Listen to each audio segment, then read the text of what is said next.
Welcome to Unintentional Stupidity. This is my first podcast, and I'm jumping in to some crazy stories that happened in real life. We'll also be doing interviews with guest stars later on, some small comedians, some bigger comedians if we can get them, and overall it's going to be pretty good. But today we have a crazy story to talk about. Today we are talking about a catfishing incident that happened back in maybe the beginning of 2025, and it was not even funny how bad it went. So first we'll start off with thanking my sponsors, which right now is nobody, but I'm basically sponsoring myself. So if you want to sponsor me, then just call me or DM me or something. I don't know, but we need sponsors. So anyone who wants to can sponsor me. But now, more importantly, let's get into the actual story, the actual reason you came to watch this show. Okay, so back a while ago, I had some friends, and we were all just hanging out, kind of bored at school, and one day, one of my friends decided he was going to create a fake Snapchat account, and it was of a girl, and it was a fake account, but it looked real, and he was going to use this as a catfishing account. He was going to trick people, but he decided he wouldn't trick people at the school and catfish them because the repercussions could be too bad. So he had it for a few days and just waited. He waited a while, and all of a sudden he started getting a bunch of people adding them. And there was one person that he just really stood out. He was different than the others. The others were more respectful and maybe not as freaky of people. This kid, he was a terrible person. Immediately he sent pictures of himself without any pants on in the mirror, and it was like an inch, but it was still more than we needed to see, and it was so bad. So, he had to fight fire with fire, and he just kept on catfishing. Eventually, this kid, thought that it was an actual girl, thought it was an actual account. And by kid, I mean adult, but kid mentality, not a smart adult, basically a pedophile. We even said we were 15. We said we were 15, and we got an adult over here just trying to groom. And, it's not good. But what happened after that got even worse, way worse. So it started out as a semi-normal interaction other than all the weird pictures he sent. But, you lose some, you win some, all that kind of stuff. But anyway, this kid, he was so down bad. He was terribly down bad that he ended up, he would do anything. He would do anything to get this girl, to like him, basically. And he went to extremes. And it was not the happiest thing I've seen in my life. It was probably one of the worst things you could possibly witness. And we'll get to that later. But for now, we gotta get some background on this story. So he was sending pictures. So we were sending stock photos off of Google to make it look more realistic. We were just being pride catchers. And we thought we were really doing good for the world. And it was a really good thing to do. But after a while, it started getting worse. He started sending more pictures, getting worse and worse, and saying he'd do anything. So one day, he leaked his address. He leaked his whole address. And obviously, we're not going to go to his house and catch him. He lived in a completely different country. And I'm not going that far. But he was a pred, so he still had to get what he deserved. And how he did that? Well, we kept leading him on to think that we were actually a girl. And he kept believing it. He just kept doing it over and over and over again. Kept sending pictures. I would have to block my eyes whenever opening the snaps. My friends were just scarred. And it was not good. But we had to keep with it for the final thing. All of a sudden, that account the password to that fake account went to many different people. So many people. And a bunch of people had access to it. One day, somebody decided to have him put peanut butter all over himself. And obviously they expected that he would just rub it all over himself, like, just maybe take his shirt off. But no, this kid, he had to take his pants off. He had to take everything off. And it was just terrible. He was an adult. I keep calling him a kid. I just have to confirm this. We are not doing things to minors. It's a pedophile. So, pedophiles are bad. Obviously. As you know, pedophiles are not good. But we gotta do something to stop him. So anyway, this guy was rubbing peanut butter all over himself, just covered in peanut butter, on the camera, just filming himself, moaning with peanut butter on him. Oh, just thinking about it, I have PTSD from that moment. It was not good. And then, mysteriously, the next day, actually not even the next day, maybe an hour after the peanut butter incident, his account mysteriously disappeared. And we have multiple theories about this. Luckily, we found out he's not dead, so that's good. But our other theories are that maybe he got caught in the act by someone he knows. And maybe, just maybe, he finally had clarity after getting peanut butter all over him and sending freaky pictures. Maybe he just had clarity, and maybe he decided, wow, I'm going to change my ways, I'm going to delete Snapchat, I'm going to become a good person and stop doing this. But I really don't think that's the thing that happened. I honestly think he just got caught in the act, caught gooning, and, that's what happens. But a pred deserves to get caught. So as long as it's a pred, he deserves to get caught. Also, just as a note, all these things were not even called for. We did not send anything to initiate these conversations with him.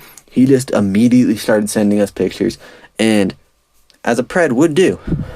And then, we were kind of worried there for a second, because we thought we thought he might have been mad at us, maybe reporting us or something, even though he was the one in the wrong, obviously. But we were off that catfishing thing for a while. We deleted the account. Then, my friend, maybe a few months later, he decided to start up another catfishing account. This time, though, we had ideas. We were not in it for the fun. We were in it for the money. We would go find old pedophiles, tell them we were 14, and then they would basically just ask us to send them freaky pictures. And obviously we aren't going to do that. So we take hella screenshots and then basically just blackmail them into transferring us money. The problem is Snapchat has that block feature. So if you're going to try to blackmail someone, they can just block you, deletes all the chats, deletes all the messages. You cannot find their account again. And that's the problem, because we were about to obtain maybe almost $1,000 per person involved in it, and some guy blocked us because we didn't do it fast enough. We didn't take the screenshots fast enough. But, it was worth it. We put the fear in his eyes, and that's all we got to do, because we hate preds in this business, and they deserve what they have coming to them, and they deserve a lot worse too. But yeah, Snapchat, I think, kind of has some interesting things on its friend recommendation list, because once you add 5 preds, the next day, we only added 5 people, or 10 people maybe, and the next day, 100 people added that are all preds. Hundreds of people. There's over 100 people. Okay? So, as a reasonable person would do, they basically put these preds in a Squid Game type group chat, where whoever's the best pred doesn't get reported. So yeah, we put them all in a Squid Game type group chat and said, whoever wins gets me. Whoever pays the most money gets me. And somebody was actually a smart pred, a semi-smart pred. They're still a pred, so not really smart. But they looked up the picture and figured out it was on Google. It was a Google picture. So then we got caught.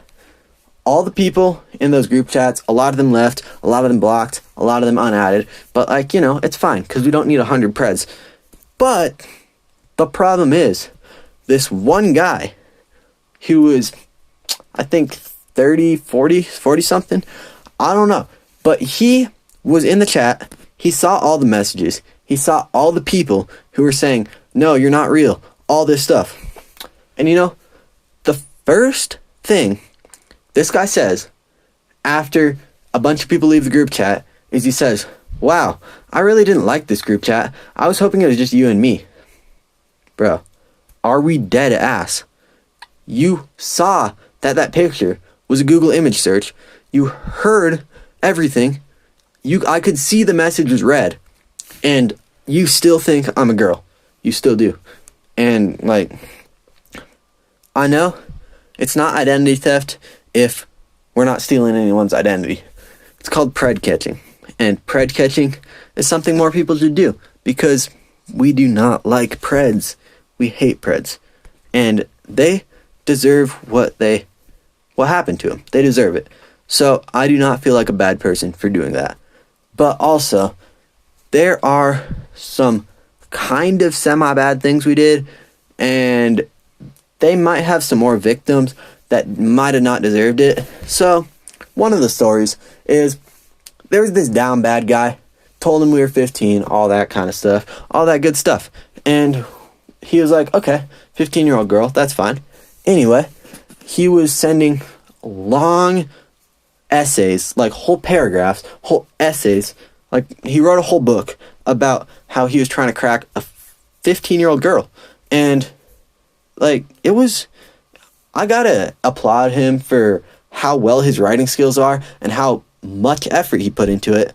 But also, he's a pred. And we're like pred catchers, you know? So we had to do something about it. And you know, first thing we do is get to know him a little bit better, talk to him a little bit better. Yeah, pretty good. But next, he's wanting to meet up. And he has the location on the snap map.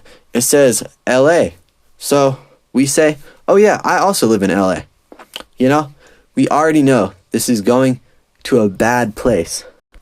He apparently didn't know that we just looked at his snap map. So he was like, wow, I also live in LA. What neighborhood do you live in? So we looked on the snap map, looked at a house maybe like a block or two away from his, just dropped the address. Okay? Pretty good. But he was like, oh wow, I'm really close to there. And he was like, oh, do you want to come over to my house?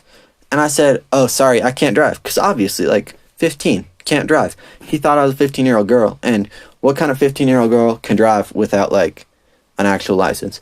You know, so he was like, oh, my fault. How about I come over to your place? And this was the perfect opportunity.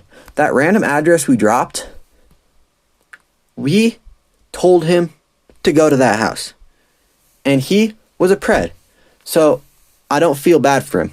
I kind of do feel bad for the person who lives in that house because we told him, just let yourself in and I'll be waiting on the bed for you. And, you know, now that's like, yeah, we never heard from him after that. I'm guessing he might have like broke into a house and potentially got arrested or shot. But he's a pred and he was trying to crack a 15-year-old girl. So in that defense, if he got arrested, he definitely deserved it. He probably didn't get shot because we would have heard about it on the news. But if he did, he kind of had it coming, let's just say. Maybe not fully. He might not deserve death for that. But he still kind of had it coming. And yeah, that's about all the pred stories we have for today. So thank you for watching. We'll have more great stories. We'll have more great guests. Just like take a break and watch these videos. You might enjoy them. So like just make sure to keep following us and keep watching our videos.